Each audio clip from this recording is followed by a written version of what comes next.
A very good morning to all the students. हम कल पढ़ रहे थे मैथडोलॉजी इन इकोनॉमिक्स। उसमें हमने देखा था कि how theories are form, various steps taken for the formulation of a theory in economics. हमने डिडक्टिव मेथड के बारे में भी पढ़ा था, उसकी मेरिट्स डीमेरिट्स।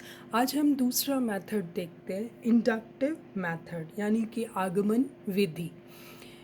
इस विधि में क्या होता है, in this method we proceed from particular truth to general truth on the basis of our experience.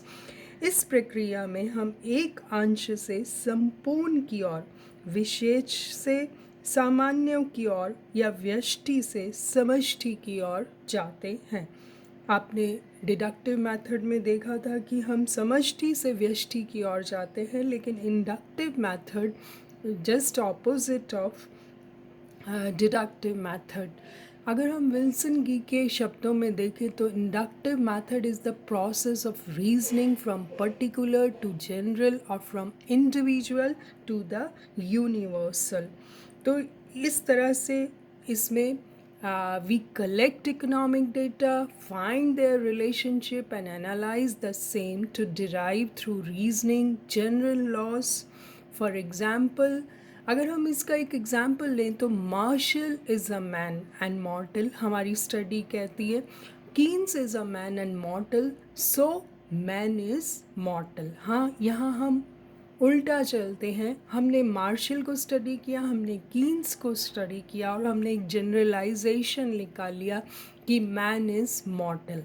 सो इस inductive method is considered to be more realistic. Why? Because we are this method, through this method we are deriving through reasoning from facts to observations, general laws and principles. तो ये जो law हम frame करते हैं उसमें वही steps लेते हैं। We select a problem, we collect the datas, then observe them, निरीक्षण करते हैं और जनरलाइजेशन करते हैं। उसके बाद वो नियम का प्रतिपादन होता है। यहाँ मैं आपको एक बहुत इंटरेस्टिंग फैक्ट बताती हूँ एग्जाम्पल के तौर पे, कि आप जो इकोनॉमिक्स में उत्पत्ति हास नियम, law of diminishing marginal productivity पढ़ते हैं, ऐसा कहा है कि स्कॉटलैंड में एक फार्मर ने ऑब्जर्व किया कि उसके खेत में व्यय की जाने वाली श्रम तथा पूंजी की मात्रा में वृद्धि करने से वर्ष प्रतिफल अनुपात में कम प्रतिफल प्राप्त होता था। उसकी उपज कम होती चली गई जबकि उसका खर्चा बढ़ता चला गया। उसने श्रम बढ़ाया, उसने पूंजी बढ़ाई, लेकिन उसका वर्ष प्रतिवर्ष उसका प्रतिफल, उसकी उपज जो प्राप्त हो रही थी वो कम होती गई। One economist checked other field also. जब उसे इस फैक्ट का पता लगा एक इकोनॉमिस्ट को कि ऐसा उस फार्मर के साथ हो रहा है, उन्होंने और भी फील्ड्स को स्टडी किया and surprisingly he found this the reality for other farmers also, और उसके बाद ही इस नियम का प्रतिपादन किया गया।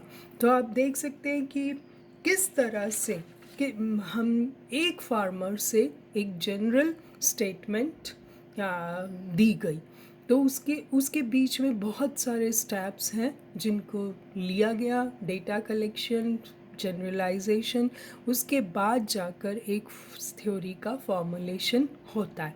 तो हम इंडक्टिव मेथड के अगर मेरिट्स एंड डीमेरिट्स देखें तो it is realistic based on facts, क्योंकि ये डेटा पर बेस्ड है तो ये जो है ज़्यादा रियलिस्टिक है, मोर suitable and useful in making policies, because आर्थिक नीतियों में सहायक है क्योंकि ये ज़्यादा रियलिस्टिक है, डेटा बेस्ड है, इसलिए ये ज़्यादा यूज़ भी किया जाता है।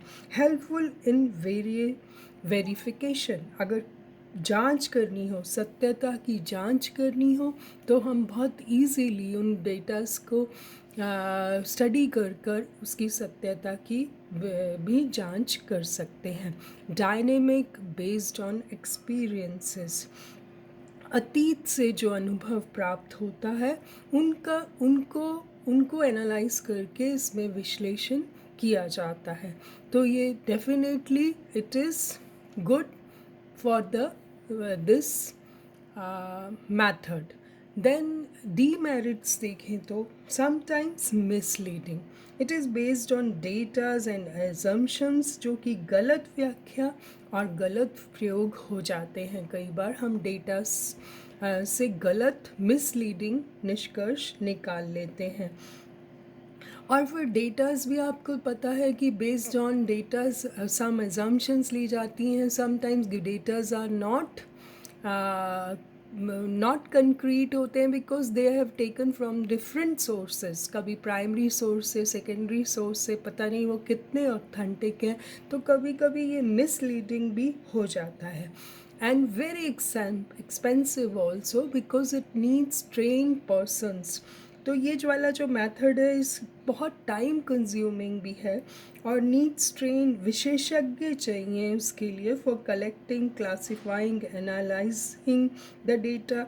Experimentation is not possible, you can not test the physically इसको हम टेस्ट नहीं कर पाते क्योंकि वी ओनली जो भी फोरकास्ट करते हैं on the basis of those datas. It is very true that economic activities are so complex कि उस हमें बहुत मुश्किल होती है कि हम डेटास भी कलेक्ट करना कोई आसान काम नहीं होता। बट स्टिल दोनों हम देखते हैं कि modern era is the inductive era और which is the proper method. हम दोनों मेथड्स का अगर कंपैरिजन करें तो इंडक्टिव मेथड को नो डाउट बहुत रिलायबल माना जाता है, मोस्टली यूज किया जाता है। Formally believe in statistical publication, आपने देखा है कि सरकारें भी ब्लू बुक्स पब्लिश करती हैं जो कि सारे सब कुछ फिगर्स एंड फैक्ट्स पे डिपेंड होता है। तो अगर हम कंक्लूज़न के तौर पर देखें तो शमोलर कहते हैं कि inductive and deductive methods are both needed for scientific thought, as the right and the left feet both are needed for walking.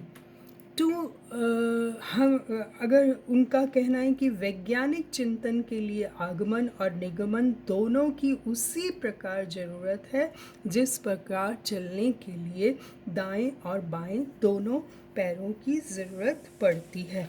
तो इस बेसिस पर हम अगर देखें कौन सा मेथड सेलेक्ट करना चाहिए स्टडीज़ के लिए, तो हम नेचर ऑफ इंक्वायरी को देखें कि हमारी जो चीज़ हम जानना चाह रहे हैं उसकी नेचर कैसी है और हमारे पास सोर्सेस क्या हैं, what material is in our hand, the stages at which the inquiry has reach, कहाँ तक पहुँच चुकी है। Generally for pure theories we should use deductive method and inductive method is more useful in the formulation of practical theories। तो हम दोनों methods अपनी अपनी जगह बिल्कुल ठीक है, जैसा कि उन्होंने कहा कि दाएं और बाएं पैर की तरह है कि दोनों की ही नीड है आजकल मॉडर्न टाइम्स में। तो इस तरह से आज हमने ये टॉपिक कंप्लीट किया, methodology in economics, deductive method and inductive method with merits and demerits and which is the best और द प्रॉपर मेथड। हाँ, ये टॉपिक हम यहीं कंप्लीट करते हैं। Thank you so much.